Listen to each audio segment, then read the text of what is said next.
So, I have a confession to make. I never played Titanfall 2. I've played every Call of Duty, every Battlefield, most Halos. I even usually made it a point to buy all those one-and-done COD killers that seem to pop up every other month back in the early 2010s. I would genuinely consider myself to be a decades-long fan of just about everything FPS. But for whatever reason, Titanfall, and by extension, its sequel, just blew right past me. However, that doesn't mean that I didn't hear things. I heard that Titanfall 2 is the best FPS to never be given a chance. An outstanding cult classic that was ahead of its time, but sabotaged by the publisher. The same publisher that seems to refuse to greenlight a third entry even though it would print them money, they say. But are these things true, or is it just nostalgia glasses? Well, today, we're hopefully gonna find out, as I venture into Titanfall 2 for the very first time in 2025, nearly 10 years after its release, and see with completely fresh eyes, does it deserve another shot?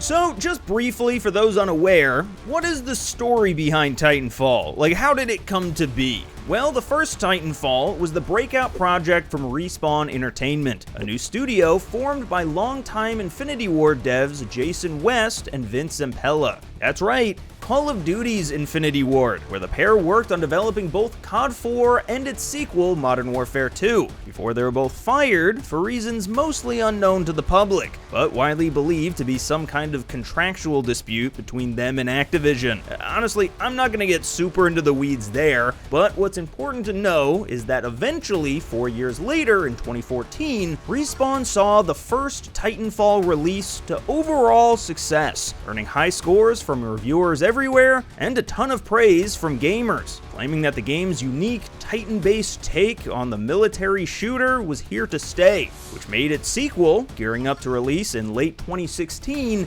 a huge focal point for the FPS genre. However, as you may guess by the fact that there is no Titanfall 3, it didn't really sell very well at all. But in the years since, it became something of a cult classic, and one that I personally, up to this point, never really paid any mind to. So I figured now, in September of 2025, it was as good a time as any to finally give this thing a shot.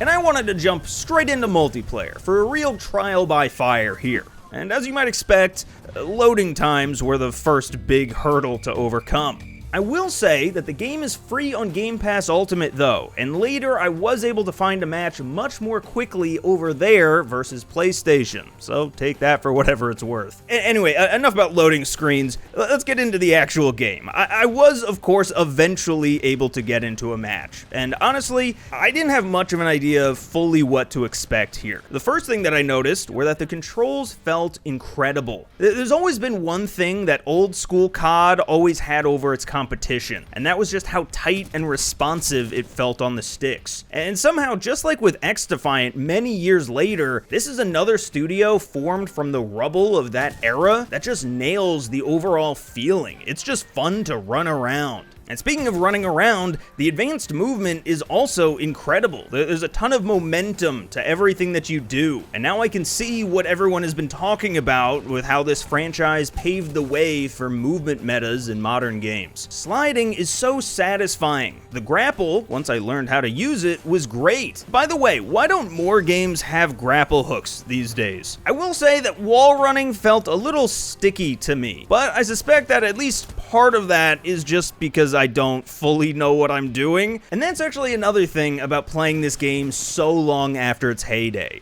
The fact that the only people still playing are just monstrously good. I was still able to hold my own at times, right? It's not like I was just getting stomped on every single match, but there definitely were some matches where it felt like people were just flying around, one-shotting you before you even had a chance to register that they were a real person and not a glitched out piece of debris. And that can be a little much. The core gameplay though, and kind of evolution to each game, was really interesting to see though. See, each match of Titanfall 2 basically can be broken down into two halves. During the first half, everyone is on more or less equal playing field, trying to earn their Titan by filling up an XP bar similar to like an ult in a hero shooter. And so, during this time, it's all pilot v pilot. close quarters gunplay with some parkour flair to it, that to be honest, at this point I've seen done a million times. But arguably, I think a lot of the games I've played with this core probably borrowed it from here to begin with, so I'm not sure that I can really fault this game for it. Guns felt pretty good, although I was a decently low level, so I wasn't able to really experiment that much. One interesting thing that I had heard about, but now actually got to see in action, were the grunts, which are basically these little AI soldiers that are, I guess, just meant to be cannon fodder. Like, I'm not convinced that they're actually shooting live rounds. I think they're just there to make the match feel bigger, and to give you something to shoot at and get a few extra points toward your Titan if you're really desperate. I do find it interesting, though, the parallels to modern FPSs and the conversation that many are having now about AI in public MP matches. For instance, DICE coming out and saying that they're going to use bots to backfill Battlefield lobbies that aren't full, and BRs like Fortnite and Warzone offering casual modes with bots mixed in from the start. And while this isn't quite like that, it is interesting to see even back in 2016, we had their competitors basically already doing that way back when. Here though, they're more or less target practice and have very little difference on the outcome of the game. But then there's the second half of the match, which starts when everyone earns their first Titan, and one by one they fall out of the sky, scaling the whole battle up.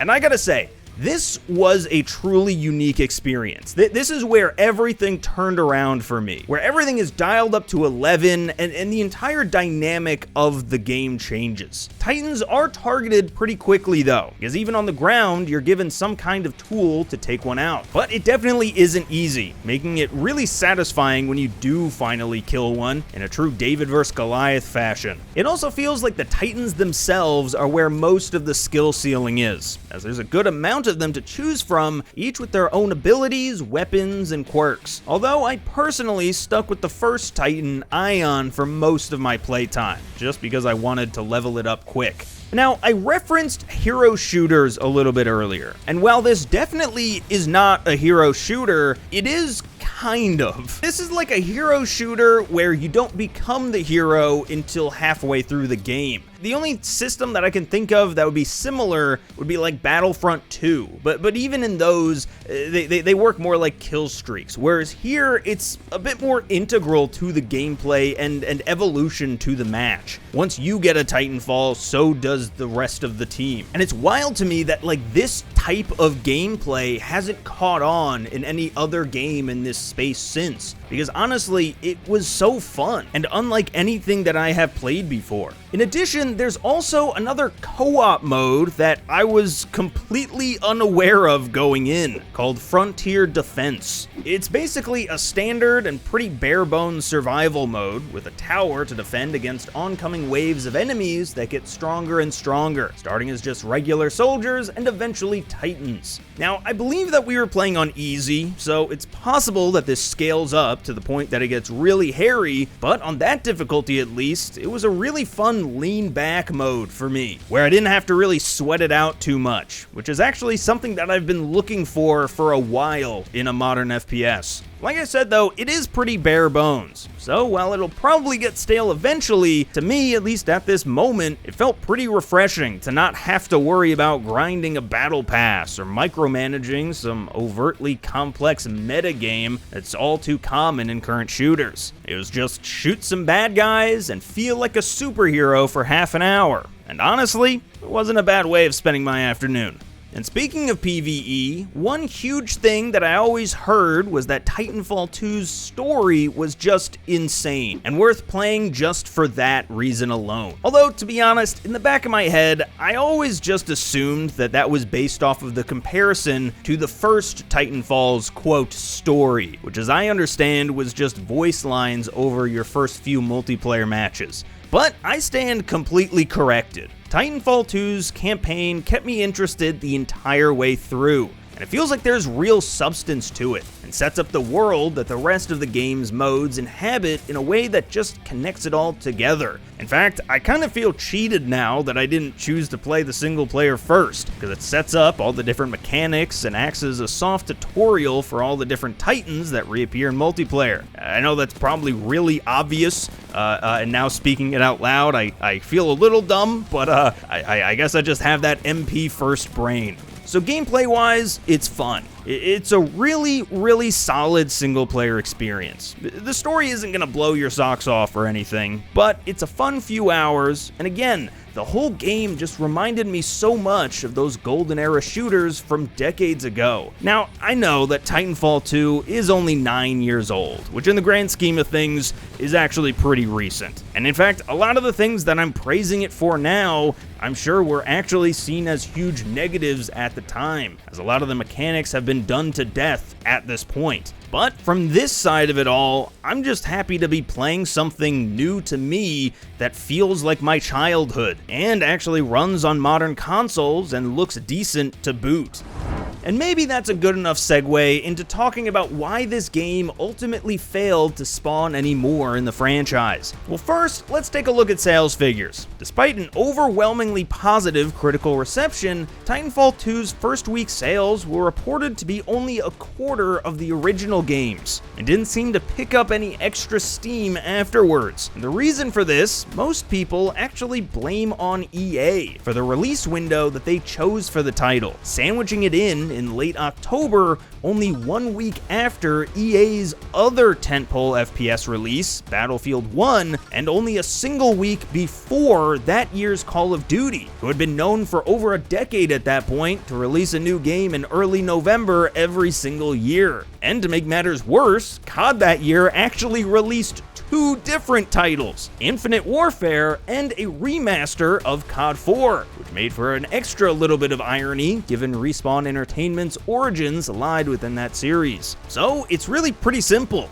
There just weren't enough players to go around, and many simply couldn't afford to drop $60 on 3 new FPSs at about the same time. And thinking back, I think this is probably why I never bothered to pick it up myself. I was already knee-deep in the trenches of Battlefield 1 at the time, and just looking forward to returning to my old COD 4 stomping grounds in a matter of days. I just didn't have enough time to fit in another game. As for why EA never decided to try again with the series, given its critical reception was overall really good, well, initially, people actually did believe that they were going to, with an unannounced Titanfall project in the works for years, only for in 2019, EA to unveil Apex Legends, a spin-off title set in the same universe, but now a free-to-play battle royale game, and a rather successful one at that, which is still going incredibly strong to this day over 6 years later. So, in short, there's just no reason from a business perspective to make another Titanfall, which I think I speak for most people when I say,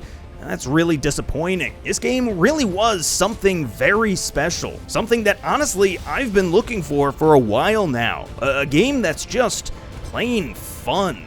But look, even though we very well will never get a Titanfall 3, I do hope that my experience can give a bit of closure, that even in 2025, new players can still find and fall in love with this game. And in that way, at least its legacy gets to live on. And with that, that's about where I'll end it for today. Thank you so much for watching, and for more like this, check out GameRant.com.